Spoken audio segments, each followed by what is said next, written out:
తల్లి పాఠం. భీమయ్య గారి తోటలోని చెట్ల మీద ఒక పక్షి గూడు కట్టుకొని అందులో పిల్లల్ని పెట్టింది. భీమయ్య ఒకరోజు కొడుకులతో కలిసి తోటకు వచ్చి, అయ్యో చెట్లన్నీ ఎండిపోయాయిరా, రేపు మన బంధువులను తీసుకువచ్చి ఈ చెట్లు కొట్టేసి కొత్త మొక్కలు నాటుదామన్నాడు.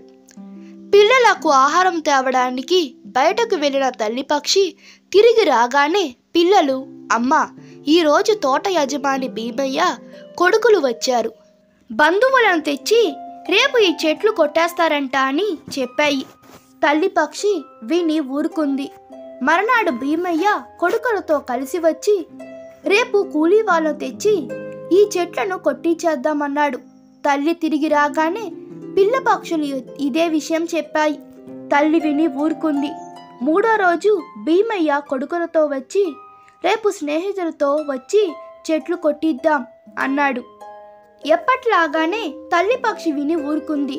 నాలుగో రోజు మళ్ళీ భీమయ్య కొడుకులతో కలిసి వచ్చి, లాభం లేదురా, రేపు మనమే వచ్చి చెట్లు కొట్టేద్దాం అన్నాడు. తల్లి పక్షి తిరిగి రాగానే పిల్ల పక్షులు ఆ విషయం చెప్పాయి. వెంటనే తల్లి పక్షి పిల్లలను తీసుకెళ్ళి వేరే చోటకి వెళ్ళి అక్కడ చెట్టు మీద గూడు కట్టుకొని పిల్లల్ని అందులో పెట్టింది. అప్పుడు పిల్ల పక్షులు, అమ్మా మొదటి రోజు, రెండో రోజు, మూడో రోజు విని ఊరుకొని ఇప్పుడు తీసుకొచ్చావే అని అడిగాయి.